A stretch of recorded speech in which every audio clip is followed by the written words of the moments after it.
History is complicated.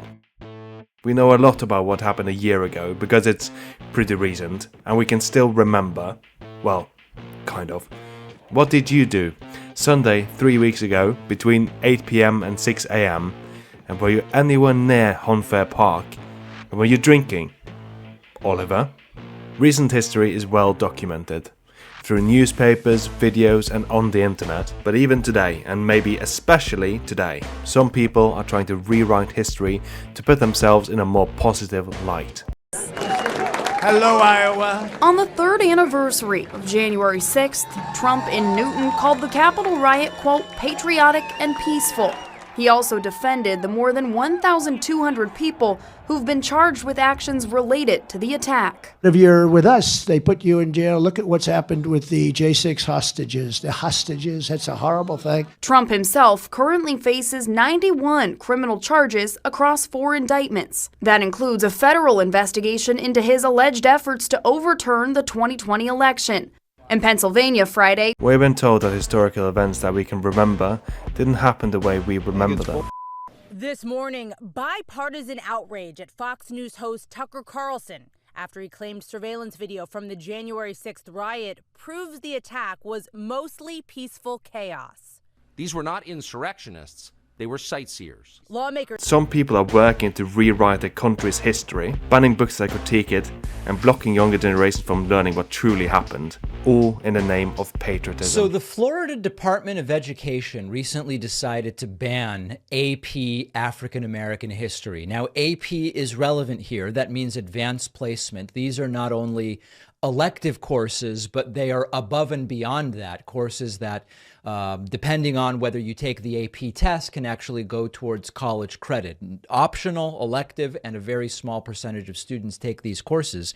And the reason that Florida Governor Ron DeSantis is now giving for the reason that this class has been banned is completely and totally absurd. The department says that the class was teaching students activism, intersectionality, encouraging ending the war on Black, trans, queer, and gender nonconforming and intersex people, that it's queer theory, and that it is indoctrination. Now, again, this is not a mandatory class that's being pushed on anybody. It's an elective class that students can choose to take if this is subject matter they are interested in, and they are issues that should be determined. We can expect that much of the history we know today might have been treated the same way by our ancestors, rewritten and retold. So there's no way to really know what happened unless we go back in time and look with our own eyes or hear with our own ears. And we're not supposed to trust those, are we? All we can do is make educated guesses. I'll give you an example, and I'm not an historian, so please correct me if I make any wrong points. If we find a text saying a group of Roman soldiers were sent to a Gaul village called Gaulshare, and we head to where Gaulshare would have been, and we find Roman soldier remains, we can assume that the part of the text saying a group of Roman soldiers went to Gaulshare is true. Now, we might have found the remains of a different group of Roman soldiers, but all evidence we have points to it being the remains of the Roman soldiers referred to in the text. So we can assume that it's them, with some confidence. Now our text continues, explaining why the Roman soldiers went to Gaulshare, stating that the Gaulshareans performed human sacrifices to cause the destruction of a Roman city. The people they sacrificed were Roman citizens from the neighbouring Roman town of Romanshire, and this needed to be stopped. As the part of the Roman soldiers going to Gaulshare was found to be true by the Roman soldier remains we found, can we also assume that the Gaulshareans were performing human sacrifices? No. Unless we find clear evidence of the practice, we can't assume that the Gaulshareans did that. We can assume that the Roman soldiers sent to Gaulshare believed that the Gaulshareans were performing human sacrifices, and that the person who sent them also might have believed it. So we find a date at the bottom of the text, saying that the text was written 2 weeks before the destruction of Pompeii. We've now got a text saying that the Gaulshareans were sacrificing citizens of Romanshire to cause the destruction of a Roman city, and we've got a destroyed Roman city. Can we assume that the Gaulshareans caused the destruction of Pompeii? Still no. The text lining up with the destruction of Pompeii is circumstantial. Most evidence point to the fact that building a city next to a volcano, active or otherwise, was a bad idea, and the destruction of Pompeii was inevitable.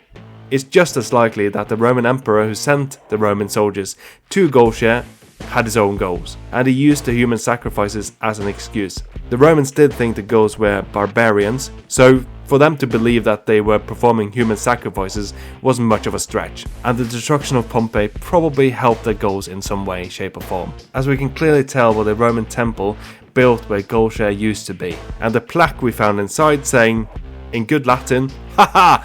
I got my temple built, screw you Gauchère! I'm going to make my own festival that you're not invited to, because you're all dead." My point is, old written records by someone who probably had their own goals, biases and strong desire to build a temple in Gauchère because screw you Gauchère and your stupid festival I wasn't invited to, are unreliable. But it's all we have to explain what the people in the past were like. Now there are other written records we can scrutinize less because they lack bias. I'll give you an example. Say a priest recorded the king's strategy meeting and it's like, the king entered the room, and the crowd gathered stood up. We know that when a king enters a room, standing up is pretty standard etiquette. So there's no reason to question this, and there is no bias here. The king addressed the crowd, and they sat down at his instruction. This is pretty common behavior around kings, so we can assume that this is also true. The king discussed his strategy to take back the eastern village of Stockholm from the Picts. We can probably assume that this is true as well, even if we find no evidence of Picts occupying the eastern town of Stockholm. But as soon as the text starts saying, the king had been ill-informed by a shifty advisor, Archibald the Deceiver, who was not present at the meeting, but I saw him standing outside the room twirling his mustache as he does. As Archibald spotted me, he sent me a grin and then started laughing maniacally as he grabbed his cloak in dramatic fashion and then ran down the hallway. We can start to question the priest's motives and bias towards Archibald, who may or may not have existed. But we can look into Archibald, see if he existed at all. And if he did, we can try and look into his actions and try and confirm whether what the priest said was true or if he was insane. Or if he had some malice towards Archibald, the kind lover of puppies and protector of kittens. At least according to Archibald himself in his memoir, The Noble Chronicles of Archibald, From Battlefield to Cuddles, which we can believe without question. Unfortunately, there aren't many Archibald the Deceivers in history, twirling their mustache, laughing maniacally as they scheme to try and deceive the king. So history can be quite dry and boring if told by a history book, or by an uninspiring history teacher named Gretchen or Oswald. There is something, however, that can make history more digestible, and that is historical fiction. History seen through the lens of dramatization, small or big adjustments to what we understood to have happened in order to tell a more interesting and gripping story. But does historical fiction really make us more informed? We can kind of learn what happened, but some of the liberties that are taken to make for a more interesting story might misinform us. Also, is it okay for us to look back at historical events with a hero in the story seen through the lens of our modern day views? A Viking that's against forbidden word, a lord in the 1700s that's against slavery, or a priest in the 1500s that hates a guy named Archibald, the kind, lover of puppies and defender of kittens. In the show Outlander, we're introduced to Jocasta Cameron, who's Jamie Fraser's aunt. She owns a big mansion in colonial America. And with a big mansion in the 1700s comes slave ownership. The show tries to thread this very thin needle, calling her out for owning slaves, but also kind of making light of it, painting her as one of the good slave owners. She's friends with her slaves. She treats them well. She only whips them a little. Sometimes they almost get paid. She has this very close relationship with one of her slaves, Ulysses. But he's still her slave, even though he advocates for her. If he was given a choice when he was younger, before the Stockholm Syndrome kicked in, he would probably have chosen not to be her slave. But from a story perspective, she couldn't be too evil, because Jamie and the Sassenach needed to stay at her house. Sorry, I blacked out there for a second. Did I talk about Outlander? Assassin's Creed has, in my opinion, great value from an historical fiction standpoint. It allows you to move through some of the most accurately depicted historical locations with your own fingers. Climbing the Notre Dame, the Big Ben, and the Pyramids of Giza. The team behind those games have gotten well-deserved praise, and it's even used in education. The 3 latest games in the series has this history mode called Discovery Tour, where you can walk around ancient Greece, ancient Norway and England, and ancient Egypt, without murdering Templars or Order of the Ancient Cultists. And I wish that was around when I was in school, because it would probably have made me more interested in history lessons. But they've gotten a bit of negativity lately, with the depiction of Japan in Assassin's Creed Shadows. And the fact that I've chosen to have one of the playable protagonists be a black man, who happens to be the first playable protagonist who actually existed in history in the franchise. Eivor didn't exist, Ezio didn't exist, given Arno Dorian, a French guy, an English accent, was a choice, and Edward kind of existed. I'm sure there was a guy back in pirate times named Edward. I'm sure there was a very famous Edward in pirate times. In fact, in the comments of my I was on my way down a right-wing rabbit hole video, I defended Assassin's Creed Shadows, using the argument that it's an historical fiction game, and therefore there are bound to be inaccuracies, and that the inaccuracies are deliberately put in place to create a better story. But I started to reflect upon my argument, and began to think about the topic of historical fiction and the value of it. I brought up Vikings as an example of an inaccurate depiction of history, saying that Ragnar raided Lindisfarne and Paris. The two events are over 50 years apart, meaning that if Ragnar was around 18 when he raided Lindisfarne, he would have been in his 70s when he raided Paris. Not saying that it's impossible, but highly unlikely, given that the average life expectancy during the Viking Age was 40 to 45 years old. He might have been one of the lucky ones who was in raiding shape in his 70s, but I doubt it. But is it really okay to get things wrong when you're dealing with history? Does thinking Ragnar Lothbrok, who historians aren't sure even existed at all, raided Lindisfarne and Paris 50 years apart, hurt anyone? Or should entertainment-based history strive to be as historically accurate as possible, even if it ends up with no one interacting with the historical work because it's dry and boring? It has no entertainment value. Some people don't have a problem with Ragnar raiding Lindisfarne and Paris 50 years apart, as long as he did it while also being white. But put a black character in Vikings Valhalla and oh my god, you're rewriting history for your work agenda. But to my earlier point, even if we try to depict historical events as historically accurate as possible, we still won't get it 100% right. So why even try? The further back our story is set,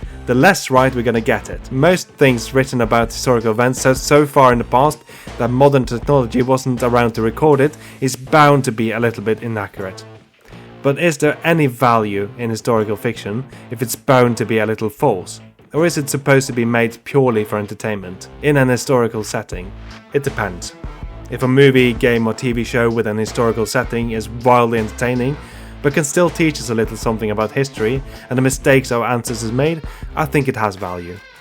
Of course, some works have more value than others. Historical fiction that tries to paint a picture of how things were and doesn't shy away from the bad, and doesn't try and filter our history through rose-colored specks. But there will always be the possibility of teaching us something incorrect that makes us look stupid when we bring it up as a fun fact at a party that I definitely go to. Party up, bro, as I say at parties. Skibbity lit. Are you serious? You're talking about Titanic the movie? You know that's historical fiction, right? Leonardo DiCaprio is still very much alive. But what is your opinion? Did Leonardo DiCaprio drown during Titanic times? And the guy we see in movies now is just a replacement? Can the real Leonardo please stand up? How should historical fiction be treated? Should it strive to be as historically correct as possible, or have high entertainment value, but a little bit less educational value? Should it even exist?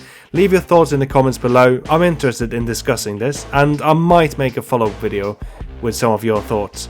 Thank you very much for listening. I hope things turn around for you if they need to, and stay good if they're good. Bye.